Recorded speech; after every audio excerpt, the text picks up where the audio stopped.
کتنے خوش نصیب لوگ ہیں جن کے دن کا آغاز نماز فجر سے ہوتا ہے اور سونے سے پہلے بھی وہ سجدہ ریز ہو کے اللہ کی نعمتوں کا شکرانہ ادا کرتے ہیں، اور جو دن خیریت سے گزرا اور عافیت کی گود میں نیند لینے کے لیے بڑھ رہے ہیں تو وہ شکرانے کا سجدہ کر رہے ہیں کہ مالک تیری توفیق سے مجھے خیریت سے یہ دن گزارنا نصیب ہوا۔ ہمارے بزرگ فرمایا کرتے تھے سونے سے پہلے 5 انگلیاں بھی گن لیا کرو، 5 نمازیں بھی گن لیا کرو۔ اگر 5 نمازیں پوری ہیں تو اللہ کا شکر ادا کیا کرو کہ تمہیں توفیق اس نے عطا کی۔ اللہ اکبر۔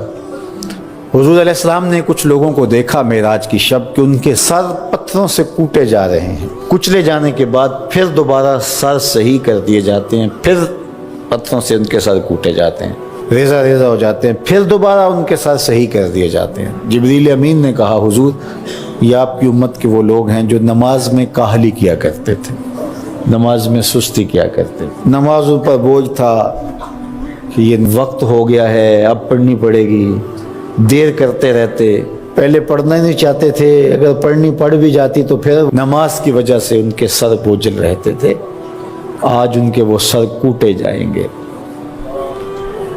نوجوانوں بالخصوص میں آپ سے مخاطب ہوں، ماں باپ کو زور نہ لگانا پڑے، آپ کی منتیں نہ کرنی پڑیں، آپ کے ترلے نہ کرنے پڑیں، آپ کو جھڑکنا نہ پڑے، جب حیا علی الصلاۃ کی آواز آئے تم بستر سے چھلانگ لگا کے اٹھ جاؤ کہ میرے رب کا بلاوا ہے میرے نام۔ میسج ہے طلباء سے کہوں گا کہ استاد کو بیدار نہ کرنا پڑے تمہیں، جب اذان کی صدا آئے تو خود اٹھ کر کے مصلی پہ آ کے بیٹھ جاؤ کہ میرے رب کا بلاوا میرے نام آیا ہے۔ اپنے ہم عمر لوگوں سے کہوں گا طبیعت کی کمزوریوں کے باوجود رب کے بلاوے پہ مصلی پہ بیٹھ جاؤ۔ نماز کا چھٹکارا نہیں ہے، رستگاری نہیں ہے۔ زکوٰۃ نصاب پہ واجب ہوتی ہے، حج استطاعت پہ واجب ہوتا ہے، روزہ صحت کے ساتھ مشروط ہے، اگر شیخ فانی ہے یا ایسی بیماری ہے روزہ نہیں رکھ سکتا فدیہ دے دے۔ مسافر کو چھوٹ ہے، بیمار کو چھوٹ ہے کہ وہ دیگر ایام میں اس کی قضا کر لے، لیکن نماز کی چھوٹ نہیں ہے۔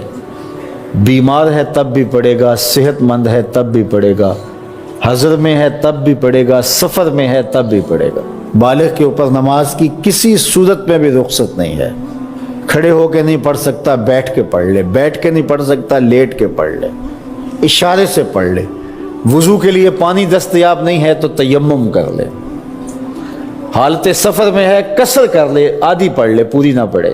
دشمن کے مقابلے میں ہے صلاۃ الخوف کی صورت میں پڑھ لے۔ یہ نماز کا مسئلہ ہے، اتنی اہم نماز ہے۔ تو جن کے سر بوجھل رہے نماز سے، سردیوں میں ہوتا ہے اوپر نیچے نمازیں آ رہی ہوتی ہیں، ابھی عصر پڑھ کے گھر پہنچے تو پھر مغرب کی آ گئی، مغرب کر کے پہنچے تو پھر عشاء کی آ گئی، تو کئی لوگ کہتے ہیں اے تو مولویاں نے تو چکی ایک، ابھی تو پڑھ کے آئے ہیں۔ تو کیوں شوق نہیں ہے تمہیں؟ ایک نماز کے بعد وہیں بیٹھ کے دوسری نماز کے انتظار میں مسجد میں قیام کرنے والا، اللہ اکبر، فرشتے ناز برداریاں کرتے ہیں۔ مسجد میں صحابہ بیٹھ جاتے ہیں، ایک نماز پڑھی اب دوسری پڑھ کے جائیں گے، دوسری پڑھی تو اب تیسری پڑھ کے جائیں گے، اور جب نماز کا وقت آتا تو وہ انتظار کرتے کہ ابھی تک اذان نہیں ہوئی۔ اور حضور جب حضرت بلال حبشی رضی اللہ تعالی عنہ کو اذان کے لیے کہتے تو کہتے ارحنا یا بلال، بلال اٹھو ہمارے دل کو راحت پہنچاؤ۔ آنکھوں کی ٹھنڈک قرار دیا نا نماز کو، جعلت قرۃ عینی فی الصلاۃ، میری آنکھوں کی ٹھنڈک نماز میں رکھی گئی ہے۔ تو یہ دل کا قرار ہے، راحت قلب محمد ہے صلی اللہ وآلہ وسلم۔ اللہ اکبر، یہ معراج کا تحفہ خاص ہے جو ہمیں نصیب ہوا۔